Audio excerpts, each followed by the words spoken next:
भगत सावरिया सेठ। बड़ी कारुणिक कथा है नरसिंह जी की। भक्त चरित्र गाने से, सुनने से, बोलने से अपने भीतर भक्ति के बीजांकुर प्रकट होते हैं। जिसका जैसा सुनोगे वैसा ही होने की इच्छा होने लगती है। भक्ति की सुनोगे भक्त बनोगे, धनपति की सुनोगे धनपति बनोगे, नेता की सुनोगे नेता बनोगे, इच्छा वही होने लगती है। तो ये न के इन प्रकार भक्ति का चरित्र। नरसिंह जी की बहुत पुरानी कथा मैंने बहुत बार बड़े विस्तार से सुना है, केवल थोड़ा दर्शन। बहुत बड़े रईस परिवार में जूनागढ़ में जन्मे, बड़ा रईस परिवार, बड़े भाई पुलिस के अधिकारी थे। ये बेचारे सीधे साधे भोले भाले, शरीर से भी कमजोर, बुद्धि से भी कमजोर, लिख पढ़ नहीं पाए। छोटेपन में माता पिता की मौत हो गई।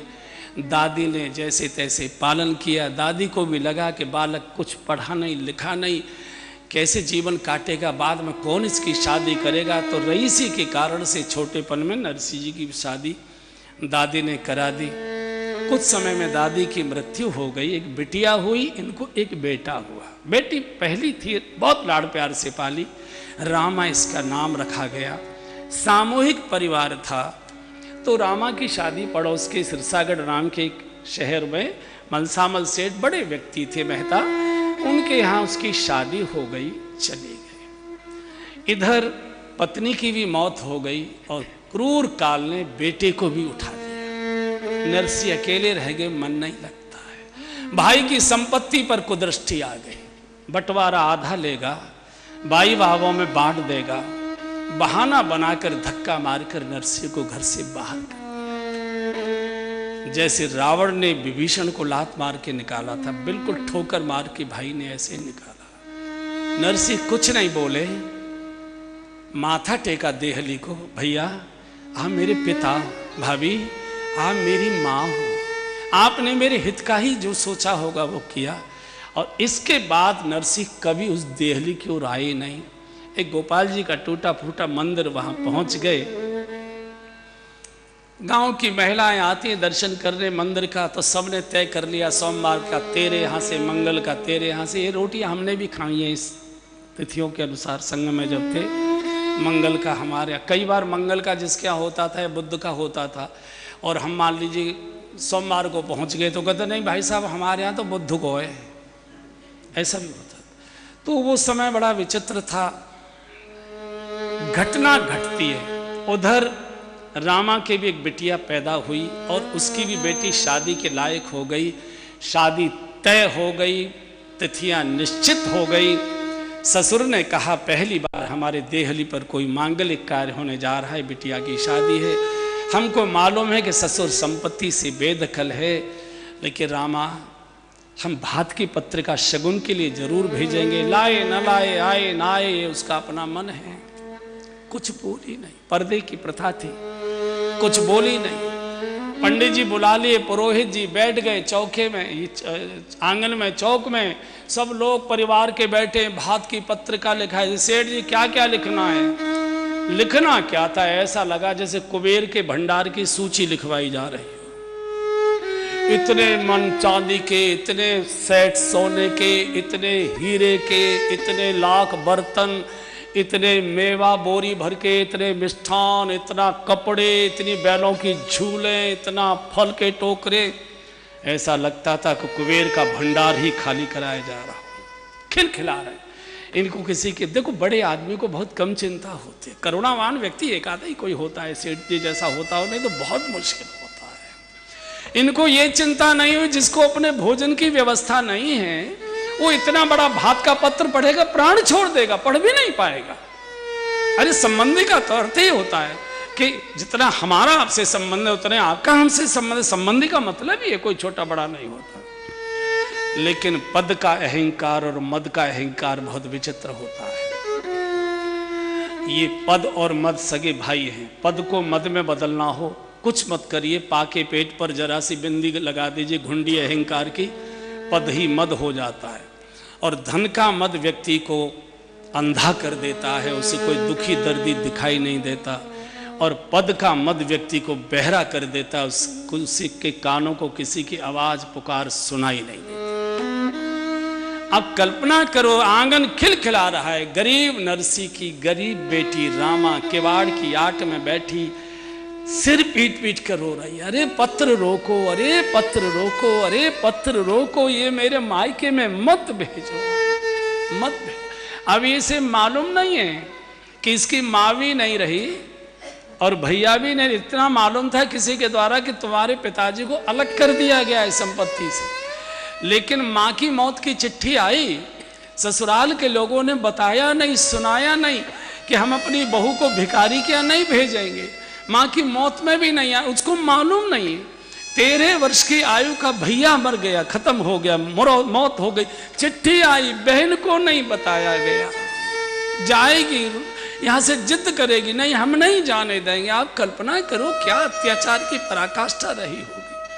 ये रो रही है रामा किवाड़ की आट में पड़ी पड़ी, ये पत्र गया तो मेरे पिता तो जीवित रहेंगे नहीं, मुझे ही कहेंगे रामा तुझे तो मेरी हैसियत की मालूम थी, मैं तो बेदखल कर दिया गया, कम से कम तू तो मेरी लाज रखती, तू तो इतना भारी भरकम पत्र न लिखाती। अब कैसे करूं, पंडित को रोक नहीं सकती, ससुर को टोक नहीं सकती, बात की पत्र का छीन नहीं सकती, करूं तो करूं क्या, कहां जाऊं। बहुत घबराहट हुई, कुंडी खटखटाई घूंघट से और थोड़ा किवाड़ खोली। पति ने कमरे की ओर देखा तो इशारा कर दिया थोड़ा अंदर आओ। और जैसे रामा के पति अंदर आए हैं, किवाड़ की कुंडी लगाई और रामा ने जो पछाड़ खाई और पैरों पर दहाड़ मारकर गिरकर रोई है।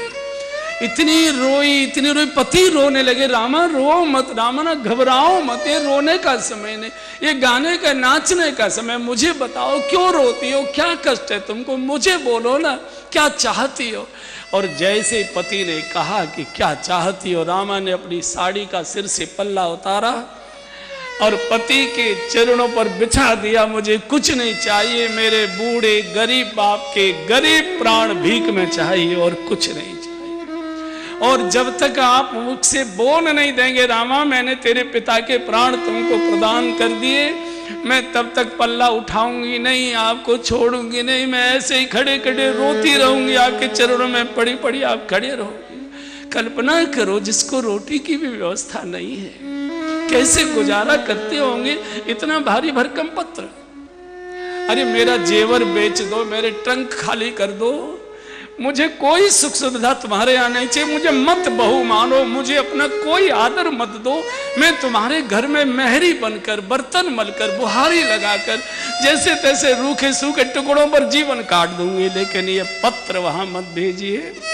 मेरे बाप बहुत रोएंगे, बहुत रोएंगे, किसी को लाना नहीं देंगे, बस मुझे बोलेंगे तू तो मेरे रक्त की थी, तू तो जानती थी सारी स्थिति, तू क्यों नहीं रोक सकी। इतना देखो बाप और बेटी का नाता बहुत पवित्र बनाया है, इतनी पवित्र गंगा जी भी नहीं है जितना पिता और पुत्री का नाता है। बेटी सब कुछ सहन कर सकती है लेकिन बाप के दुख को नहीं सहन कर पाती है। बाप के चेहरे पर जब चिंता होती है, सुस्ती होती है, माँ से जाकर कहती है माँ आज बाबूजी कुछ बोल नहीं रहे, आज चाय भी नहीं पी, क्या बात है, पूछो तो सही। चूंकि बेटी को मालूम है कि मायका माँ के कारण नहीं होता, मायका बाप के कारण होता है। जब तक बेटी का पिता जिंदा रहता है, बेटिया सीना तान कर अधिकार पूर्वक मायके में आ सकती है और जा सकती है, रह सकती है। पिता के मरने के बाद माँ असहाय अनाथ हो जाती है, भैया भाभियों के अधीन हो जाती है।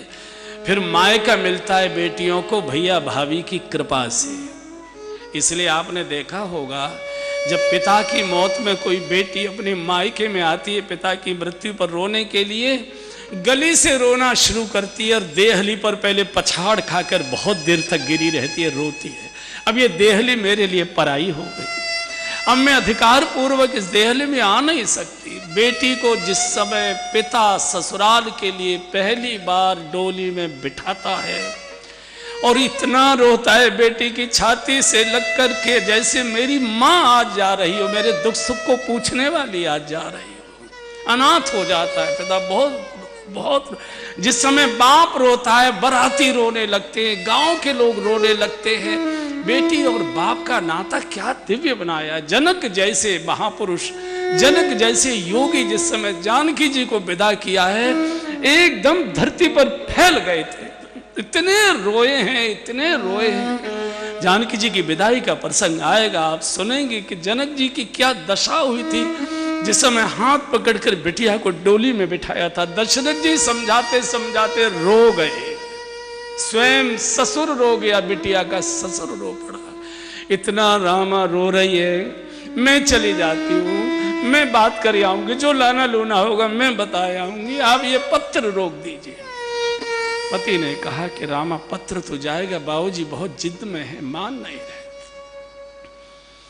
पत्र तैयार हुआ, नाई आया, धीरे से नाई को बुलवाया। रामा ने कहा भैया मेरे मायके में जा रहे हैं ना, मेरे पिता के पास पहुंचोगे, पत्र तो देना, मेरी ओर से प्रार्थना करना कि वो लाने लूने की कोई चिंता न करें, ये तो शकुन के लिए पत्र आया है, एक बार मेरे चौक पर आकर खड़े हो जा। 22 साल हो गए मैंने बाप का चेहरा नहीं देखा, मेरा भैया कितना बड़ा कैसा लगता होगा मेरी आंखों ने देखा नहीं अभी तक। एक बार मेरा भैया आकर मेरे चौक पर खड़ा हो जाए, मेरे पिताजी आ जाएं, बस मेरी बिटिया को आशीर्वाद दे जाएं, मुझे कुछ नहीं चाहिए, मेरी ओर से इतना कहना। जब से नाई चला है रामा ने भोजन पानी सब बंद कर दिया, कुछ खाती पीती नहीं, अनमनी रहती है, बहुत स्थिति में सिर्फ जूनागढ़ में आ गया। अब नरसिंह जी तो वहाँ भीतर कहीं गली में मंदिर था, वहाँ रहते थे, बड़े आदमी के मकान सब जानते हैं, गरीब का कौन जानता है, कोई बताने को तैयार नहीं। भगवान द्वारिकानाथ एक बूढ़े ब्राह्मण का वेश बनाकर आ गए। भैया कहीं बाहर से आए हो, किनसे मिलना है? बोले यहाँ नरसिंह सेठ रहते हैं तो उनसे हमको मिलना है। अच्छा देखो वो जो मंदिर में बैठे हैं ना कीर्तन कर रहे हैं, वो नरसिंह सेठ जी। अरे बाबा मैं नरसिंह कोई साधु फकीर से मिलने नहीं आया, सेठ जी से मिलने आया। बोले बेटा वो सेठ ही थे पहले, आजकल फकीर हो गए। जाओ, भगवान ही मार्गदर्शी, या तो संत मार्ग बताता है या तो भगवंत मार्ग बताते हैं। नरसिंह जी को जाकर पत्र दिया, मैं सिरसागढ़ से आया हूँ, रामा की बिटिया की शादी है। सेठ जी ने भात की पत्रिका भेजी, पत्रिका तो गोविंद जी के चरणों में रख दी, गोपाल जी के। नरसिंह जी को चिंता हो गई, भूखा नाई क्या खिलाओ। संयोग से उस दिन एकादशी थी, तो नरसिंह जी ने कहा कि चौधरी साहब एकादशी का व्रत तो आप भी रखते होगे ना। अब नाई ना हाँ करे ना हूँ करे, सोचे मैं बोल भी दूंगा तो कौन सी कुटू की पूड़ी तुम खिलाओगे, तुम्हारी हैसियत दिखाई दे। बोले ऐसा करो तब तक स्नान आदि करो, मैं अभी फलाहार की व्यवस्था कर रहा हूँ। अब फलाहार कहाँ से लाए? तो किसान मित्र था उनका बचपन का, उसके खेत में से बथुआ तोड़ कर ले आए। उसी किसान मित्र के घर जाकर पत्नी को उनकी को कहा देवी ये बथुआ सिद्ध कर दो, आज मेरे द्वार पर बाहर से एक मेहमान आया। इधर द्वारकानाथ ने रुक्मिणी जी को कहा रुक्मिणी जल्दी 56 भोग का थाल तैयार करो, मेरे भक्त के द्वार पर नाई भूखा बैठा है, भक्त वत्सलता कलंकित हो जाएगी। रुक्मिणी जी लक्ष्मी जी क्या बता रहे हैं, लक्ष्मी जी ने नाई के लिए थाल सजाया है, भक्ति की ताकत देखो। भगवान ने मुनीम का वेश बनाया, नाई सो रहा था, और जो सोता है या तो संत जगाता है उसे, या तो भगवंत जगाते, भगवान जगा रहे हैं। चौधरी साहब जागो, चौधरी साहब जागो। अरे सेठ जी नींद आ रही है, जागो जागो। और जैसे ही अपना गमछा उठाया तो देखा श्याम सुंदर मुरली मनोहर, क्या दिव्य स्वरूप, एकदम मुनि के वेश में। भगवान ने प्रणाम किया, चौधरी साहब थोड़ा विलंब हो गया, प्रसाद तैयार है, प्रसाद पाइए। 56 भोग का थाल देखा, मुनीम ने तो कभी ऐसा भोजन सुना भी नहीं था। भगवान पंखा लेकर बैठे। ये सेवा नाई की नहीं हो रही है, सेवा नरसिंह जी के भजन की हो रही है। भोजन किया, प्रभु ने हाथ धुलाए, एक पस मोहरें भेंट की हैं। ये आपकी भेंट है, आजकल हमारे सेठ जी रुपया पैसा छूते नहीं है। और सुनो, अगर आपको आपत्ति न हो तो ये पात्र आप अपने साथ ले जाइए, क्योंकि हमारे यहाँ बल्लभ कुल की सेवा चलती है। तो जो पात्र एक बार चौके से बाहर निकल जाते हैं हम उनको दोबारा चौके में नहीं ले जाते, तो आपको आपत्ति न हो तो ले जाओ। कांचन के रत्न जड़ित पात्र नाई को तो सारे जिंदगी भर इतनी मिलकर दक्षिणा नहीं मिलो। भगवान का भोजन करा के अंतर ध्यान हो गए, नाई भरा पेट सो गया। संकोच में उबला हुआ बथुआ लाते हैं, ठाकुर जी को भोग लगाते हैं, चौधरी साहब अरे सेठ जी सो, अभी तो पेट भरा मेरा, मैं सोया हूँ। अरे भैया प्रसाद पालो पलम। नहीं नहीं मुझे भूख नहीं लगी। नरसिंह जी को लगता है कि शायद मेरी गरीबी पर तरस खा कर कहता भैया जैसा भी है रूखा सूखा ठाकुर जी का प्रसाद। अरे मैंने खा तो लिया, प्रसाद पा लिया, कहाँ अभी आपका मुनीम तो भोजन करा के गया, देखो पात्र भी छोड़ गया। और जैसे ही कांचन के पात्र देखे नरसिंह जी के हाथ में से बथुआ का थाल गिर गया। कोई और नहीं आया, मेरे द्वारकाधीश आ गए, नाई के नाई नौकर बनकर आ गए। यहाँ से विषयांतर करके नाई को विदा किया। मेरी बिटिया को जाकर कहना तुम्हारा अंदर तो प्रवेश होगा, नाई अंदर तक जा सकते हैं, उसको कहना कि बेटी लेने देने को तो तेरे बाप के पास कुछ नहीं है। एक बार आंख बंद होने से पहले आंख भर के अपनी बेटी कैसी लगती होगी, कितनी बड़ी हो गई उसकी बिटिया, मैंने न गोद में खिलाई न चेहरा देखा। एक बार छोटी बिटिया को देवती को आशीर्वाद, अपनी बिटिया को छाती से लगाकर दुलार, बस उसके बाद मुझे जीने की कोई इच्छा नहीं है, आऊंगा जरूर, प्रतीक्षा करे। यहाँ से नाई चला सिरसागढ़। और अब ये किन के पास जाए, कोई साथ देने को तैयार नहीं। धनपति का सब साथ देंगे, गरीबी में कौन साथ देगा। वहाँ एक अंधे साधुओं का सूरदास आश्रम था, वहाँ पहुँच गए। बाबा मेरी बिटिया की बेटी की शादी है, आशीर्वाद देने चलो।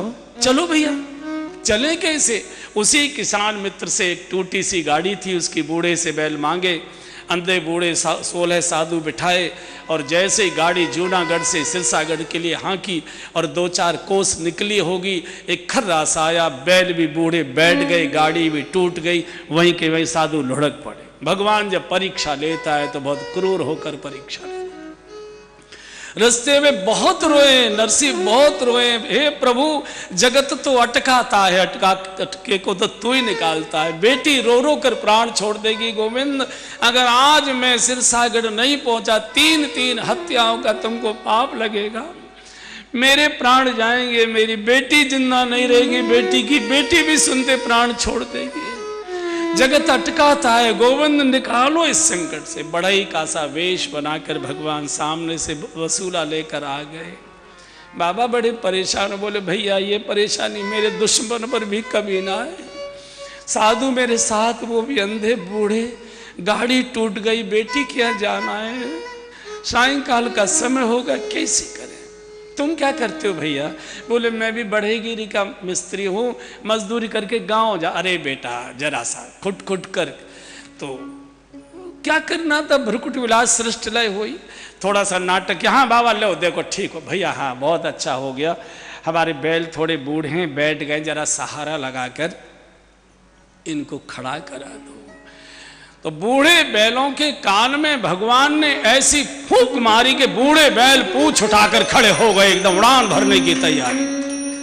बेटा तू तो बड़ा गुणी मालूम पड़ता है, तुझे ये भी काम आता। बोले हाँ बाबा, गृहस्थी चलाने के लिए बहुत सारे धंधे मुझे सीखने पड़े। नरसिंह जी ने कहा बेटा तू किधर जाएगा। बोले बाबा गांव तो मेरा भी इधर है, ये सिरसागढ़ से थोड़ा पहले नगला है एक छोटा सा, वहीं रहता हूँ। तो नरसिंह जी ने कहा कि बेटा तुझे गाड़ी भी हाँकनी आती है कि नहीं। और जैसे ही कहा कि गाड़ी हाँकनी आती है कि नहीं, प्रभु सिर खुजाने लगे। महाभारत का मैदान याद आ गया। बाबा बहुत वर्ष पहले एक राजा के लड़के का रथ हाँका करता था, बहुत दिनों से नहीं हाँका है, चलो अभ्यास बना रहना चाहिए, देखता हूं। भगवान गढ़वारे की जगह पर बैठ गए, गाड़ी चली, एक बड़ा नगर दिखाई दिया। बोले बाबा वो आपका सिरसागढ़ है, वो मेरा गांव देखो ये है, मुझे यहीं उतरना है, हमारी मजदूरी तो दो। मजदूरी भैया, हम तो आशीर्वाद दे देंगे साधु में। बोले आशीर्वाद देगा बच्चा बन जाएंगे, या तो मजदूरी दो या गाड़ी बैल छोड़ा। अरे भैया काहे को लाया था, हम तो वहीं रो रो के अपने लौट जाते। नहीं मजदूरी दो। अच्छा मजदूरी में रुपया पैसा ही लेता है कि कुछ और भी चलता है तेरे के, क्या दे सकते हो। नरसिंह जी ने कहा एक मीठा सा हम तुमको भजन सुना दें। तो भगवान ने सोचा कि आज भोजन भाजन तो कुछ मिलेगा नहीं, चलो भजन ही। नरसिंह और सब साधु मिलकर अपने अपने वाद्य यंत्र खोले और भजन सुना। दीनन के नाथ दयाल हो, भजो राधे गोविंदा, दीनन के नाथ दयालो, भजो राधे गोविंदा। राधे गोविंदा भजो राधे गोविंदा, राधे गोविंदा भजो राधे गोविंदा।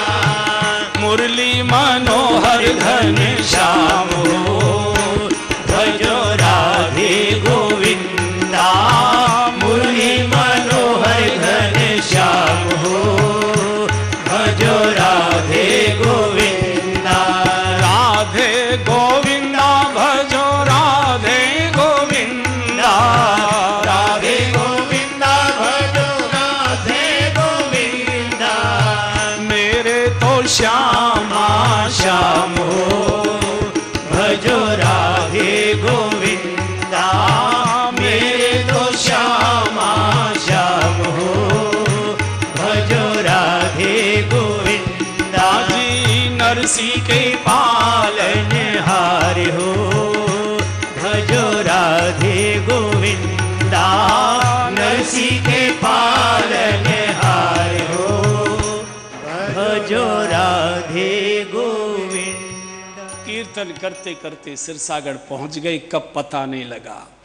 सेठ जी ने अपने कर्मचारी लगा रखे थे, वैसे तो शायद ना आए, अगर वो भिखारी आ भी गया तो शहर में नहीं आने देना, बाहर हमारी पिंजरापोल गौशाला है, वहाँ टिकाना और अंधेरा होते ही भगा देना वहाँ से, हमारी नाक कट जाएगी। तो जो कर्मचारी थे उनका आइए आइए सेठ जी आइए, टूटी सी पुरानी सी गाड़ी, अंधे साधु, गौशाला। रे नरसी जी तो गदगद हो गए, साधु को तो गौशाला चाहिए, या तो धर्मशाला चाहिए, या तो यज्ञशाला चाहिए। तो आनंद में अरे हमारे समधी जी बड़े समझदार धार्मिक है, देखो कितनी सुंदर गौशाला में बदबू आ रही है, बूढ़ी गाय, बिल्कुल अनाथ गायों की।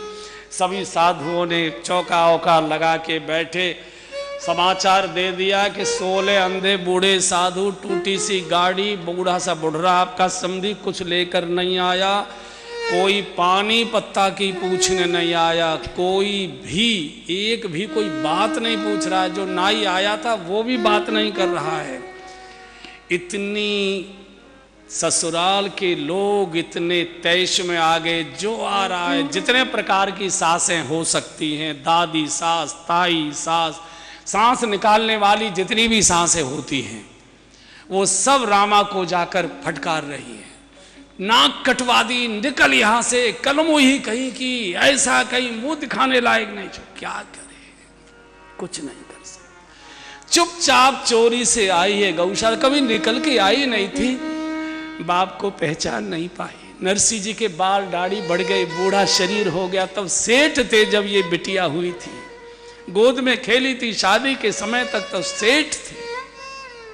दुर्दशा हो गई, कभी इधर जाती, कभी इधर जाती, कभी इधर जाती है, पहचान नहीं पाई। देखो संतान माता पिता को भूल जाती है, माता पिता संतान को कभी नहीं भूला करते। एकदम बोल पड़े नरसी, बिटिया बिटिया, रामा मेरी लाडली बिटिया लाली। ओहो, आते इतनी लिपट कर रोइए, पिताजी आपकी ये दशा हो गई, आप इस हालत में, मेरी माँ कैसे? सबसे पहले माँ पूछिए, माँ कैसे? माँ की तो मौत हो चुकी थी, इस बेचारी को तो बताया नहीं गया था। नरसी जी ने सोचा बेटी की शादी में कह दूंगा कि तेरी माँ नहीं रही तो रो रो के ये भी प्राण छोड़ देगी, विवाह कार्यक्रम धरा का धरा रह जाएगा। बेटी ठीक है, तेरी बहुत याद करती है, शादी से निवृत्त हो जाए ना, एक बार देखे आना, उससे मिले आना, तेरी बहुत याद करती है। भैया क्यों नहीं लाए आप? भाई की भी मौत हो चुकी है। बहन अपने भाई को बहुत याद करती है, शादी विवाह के समय चूंकि भात के चौक पर भैया ही खड़ा होता है। भैया क्यों नहीं आया? अब कैसे के भैया भी नहीं रहा, आ रहा होगा, थोड़ा शराब के यहाँ कुछ काम था, बस थोड़ी बहुत देर में आ जाएगा। तू कैसे? बोले मैं तो ठीक हूँ। आप काहे को आ गए? सारे ससुराल के लोग मेरी बुरी हालत किए हुए, आप रात में चले जाइए पिताजी। अब कैसे क्या करें, कोई पूछने वाला। बेटी तो ससुराल के घर में आ गई। नरसी जी ने रो रो कर पुकारा, हे द्वारका नाथ इस समय बचाओ। जय राधा माधव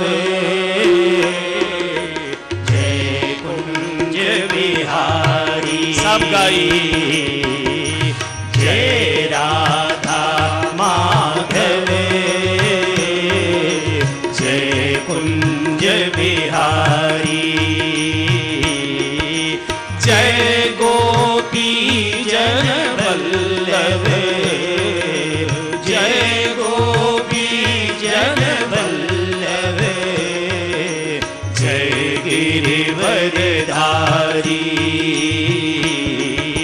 जय गोपी जन वल्लभ, जय गिरिवर धारी। जय राधा माधव, जय कुंज बिहारी। जय राधा माधव, जय कुंज बिहारी। सभी संत रो रो कर कीर्तन कर रहे थे।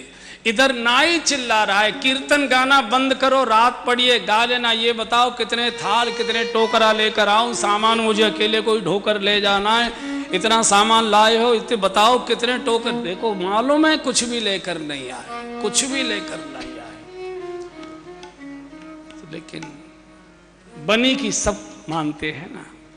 इधर जब ये रो रो कर पुकार हुई, भगवान रुक्मिणी जी के पास बैठे थे द्वारिका में, एकदम खड़े हो गए। कुबेर, कुबेर को आह्वान किया। तो रुक्मिणी जी बोली, क्या कुबेर, कहां जाना है? बोला मत करो, शुभ कार्य को जा रहे थे, टोक लगा देती हो। कहां जा रहे हो बताओ तो सही। बोले नरसी की बिटिया की बेटी है, उसका भात भरना है। कुबेर आ गए, बोले जितना भी भंडार में जो कुछ है भरो और चलो सिरसागढ़ के। तो रुक्मिणी जी ने कहा, कभी भात पहनाए आपने, या पहनाया है कभी आपने भात? बताओ, कभी पहना है? भात वो पहनते हैं जिनकी शादी होती है। भले ही 16,000 रानियां तुम्हारे पास हैं, लेकिन एक के भी साथ शादी हुए, सबको भगा के लाए हो। तुमको मालूम है भात क्या होता है? और अकेले तो मैं बिल्कुल नहीं जाने दूंगी, क्योंकि शादी में सब श्रृंगार किए रहते हैं और छेड़छाड़ की तुम्हारी आदत है। पकड़े गए तो और मुश्किल हो जाएगी वहां। फिर क्या करूं? बोले मैं भी साथ चलूंगी। तुम क्या करोगी? बोले पुरुषों को आप पहनाना, महिलाओं को मैं पहनाऊंगी, कार्य मेरा है, भक्त की शादी है, मैं भी सेवा करने जाऊंगी। रुक्मिणी जी ने मुनीम की पत्नी का सा वेश बनाया, भगवान ने मुनीम का वेश बनाया, रथ में बैठे और द्वारका से उड़ान भरी, सीधे झंझनाते हुए सिरसागढ़ में गौशाला के सामने। शोर हो गया, सेठ जी का मुनीम आ गया, सेठ जी का मुनीम आ गया, रथों में माल लगा। गांव के लोग दौड़े जो बाहर गौशाला के बाहर घूम रहे थे, अरे सेठ जी, अरे सेठ जी, आपका मुनीम बहुत सारा सामान लेकर माल लेके आया। और जैसे ही बताया कोई आपके मुनीम आए हैं द्वारिका से, तो नरसिंह जी गए हैं। प्रभु एकदम रथ से कूद पड़े और नरसिंह जी के चरणों में साष्टांग प्रभु ने प्रणाम किया। नरसिंह बोला, अरे प्रभु प्रभु नहीं, अरे प्रभु नहीं, इस समय तुम मालिक हो, मैं तुम्हारा नौकर हूं। इस समय लीला खुल गई तो बहुत मुश्किल हो जाएगी, अब मैं जो कहूं सो करो। भगवान द्वारकाधीश नरसिंह जी के चरणों में पड़े हैं, देर हो गई थोड़ी आने में, क्षमा करिए। इधर जब सेठ सामल साहब को समाचार, और मालों से लदे हुए रथ आए हैं, इतना माल आया है। नाई ने जब कहा तो नाई ने कहा कि अरे मूर्ख, यहाँ क्या कर रहा है? कुछ वहाँ जो समझाने से आए हैं भाते, उनको कुछ खिलाया पिलाया? बोले नहीं, अरे मूर्ख, जल्दी से ये सूजी का हलवा रखा है, इसको लेके जा, ये दूध लेकर जा। ये बाल्टी की बाल्टी आने लगी। और जितनी सासें थी जो कोस रही थी, कोई छाती से लगाती है, इतना उसका मुंह चुमा के सारे मुंह पे थूक ही थूक कर दिया एकदम। एक बूढ़ी इसकी ददिया सास थी, ओ एक भी दांत नहीं आई। रामा मेरी बच्चिया, मेरी कैसी गुड़िया, ऐसी हाय, सवेरे से कुछ खाया नहीं है। ऐसा दुलार किया, पूरा मुंह पर थूक ही थूक थूक दे बढ़िया के। सब लाड़ कर यहां से भात पहनने के लिए चले हैं। प्रभु द्वार पर पहुंच गए, मुनीम वेश में, साधु साथ हैं। नरसिंह बोले, वहां कुछ नाटक नहीं करना, मैं भगवान नहीं हूं इस समय, मेरे साथ नौकर जैसा व्यवहार करना। तो जैसे द्वार पर पहुंचते, बहन द्वार की देहली पर भैया की आरती उतारती, भैया की आरती उतारती। तो नरसिंह जी दिखाई दे रहे थे, मुनीम के रूप में भगवान दिखाई दे रहे थे, बाकी साधु। तो बहन ने कहा, पिताजी भैया नहीं आया, आरती का थाल लिए खड़े, भैया नहीं आया। अब क्या बोले? भगवान ने इशारा कर दे, मेरी ओर कह दो। उन्हें दिखाई नहीं दे रहा है, भैया सामने खड़ा हो, इतना बड़ा, इतना सुंदर। पहले तो हृदय से लगा लिया, पहली बार इतने वर्षों के बाद भैया को देखा है, छाती से लगा लिया। जगत पिता आज भाई बनकर खड़ा है। रामा आरती उतार रही, नरसिंह जी फपक फपक कर रो रहे हैं। क्या मैंने तो कोई पुण्य भजन किया नहीं, प्रभु की कितनी बड़ी कृपा बरस रही है। हाथ पकड़कर रामा अंदर ले गई। आंगन में जब भात पहनाया जाता है, चौक पर चौकी बिछी होती है जिस पर खड़े होकर भैया भात पहनाया करता है। उस समय एक नेग होता है, बहनें भैया से मिलकर रोया करती हैं, एक आनंद के आंसू होते हैं। मायके का सब आया है वैभव, तो बहनों को भाव के आंसू आते हैं। तो भगवान चौक पर खड़े, रामा की सब सखी सहेलियां चारों ओर खड़ी हैं, बड़ा अपार भीड़ है। और जब रामा गले लगकर मिली है, भैया ही मानती थी, भैया ही जानती थी, लेकिन मालूम नहीं था जगत का मालिक खड़ा हुआ है आज, जिसके गले तू लग रही है, जिसके हृदय से लगी है। इतनी भाव विभोर हो गई।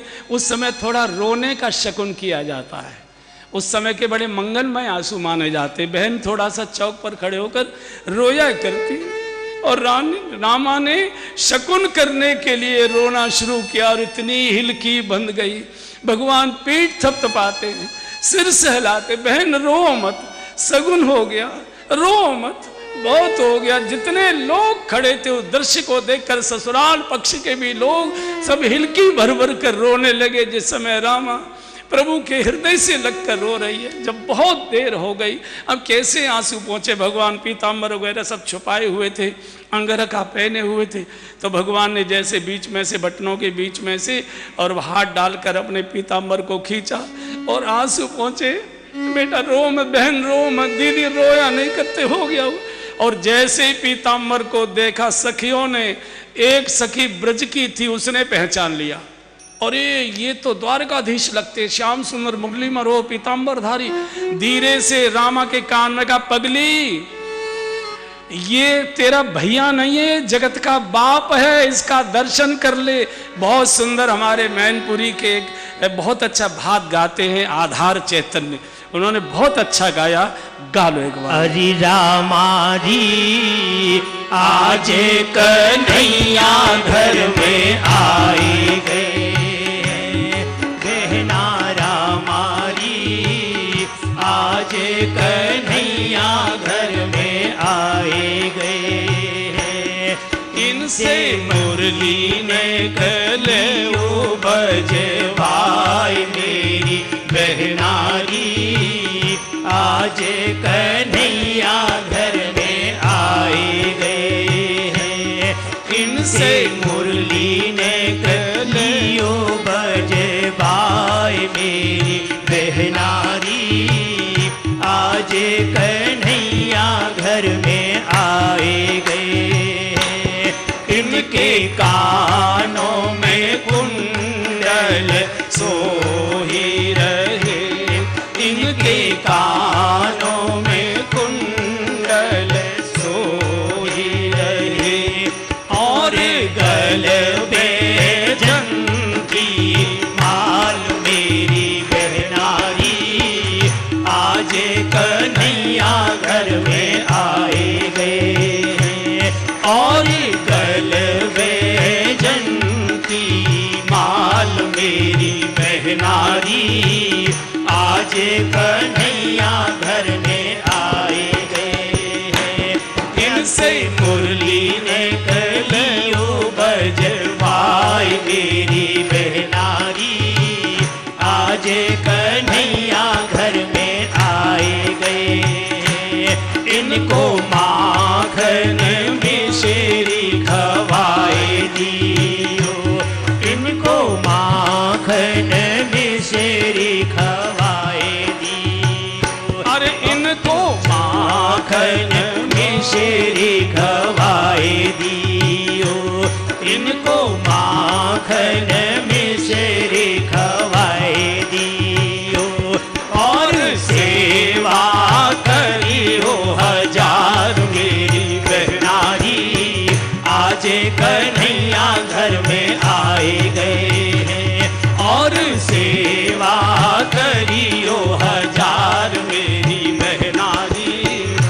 आज कन्हैया घर में आए गए हैं। इनसे मुरली न गले बजवाई मेरी बहनारी, आज कन्हैया। पूरे वातावरण में जय हो का उद्घोष होने लगा, सब लोग नृत्य करने लगे।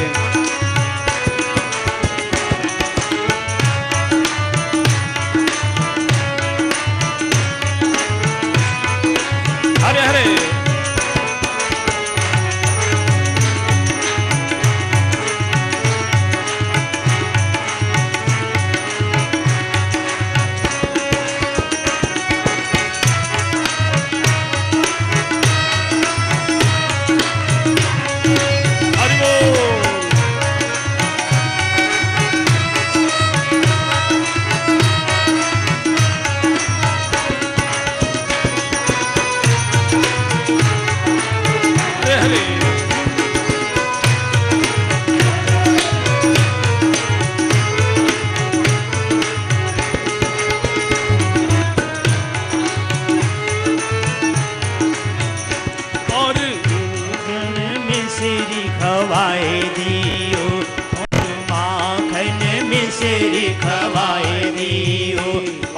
सेवा करियो हजार मेरी बहनारी, आज कन्हैया घर में आए गए हैं। और सेवा करियो हजार मेरी बहनारी, आज कन्हैया घर में आए गए।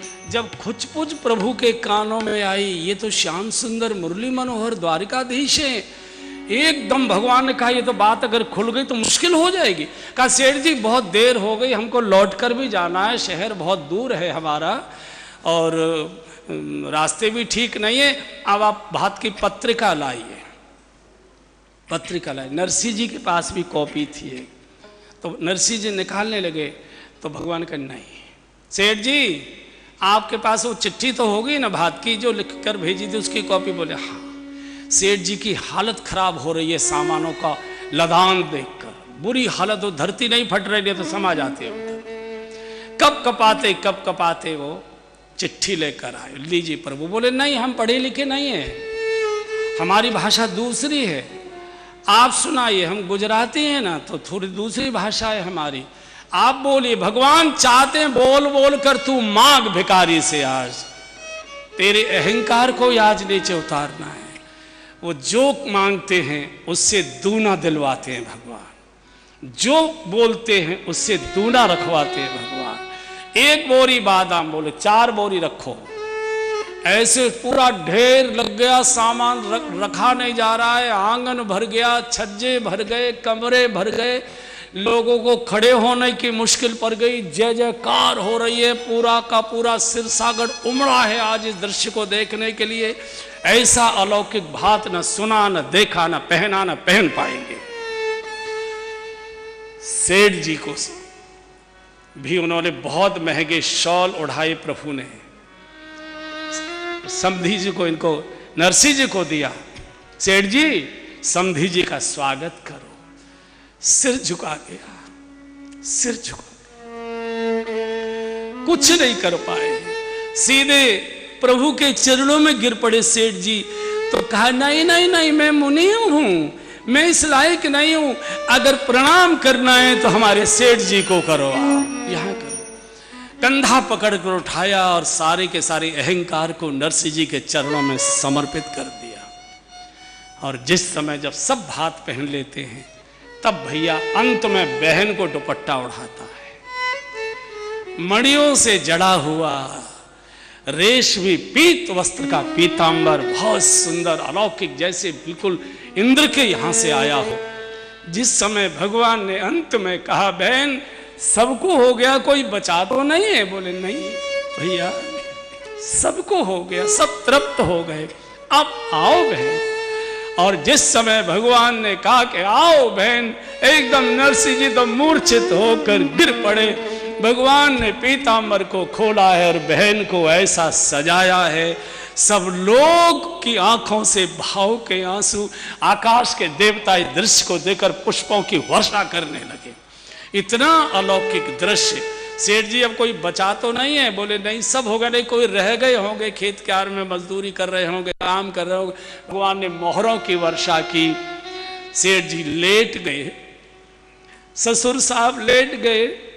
आज नहीं जाने देंगे, आज आप यहीं रुकेंगे, आज हम नहीं जाने देंगे। बोले नहीं सेठ जी, बिटिया के यहाँ का हम पानी भी नहीं पीते हैं, हमारे यहाँ की मर्यादा है, परंपरा है, बेटी के यहाँ का हम कुछ खाएंगे पिएंगे नहीं, हमको जाने की आज्ञा दो। प्रभु चले हैं, नरसिंह जी साथ चले, सिरसागढ़ पीछे दौड़ा है, हरि आ जाओ, हरि आ जाओ, हरि आ जाओ। ऐसा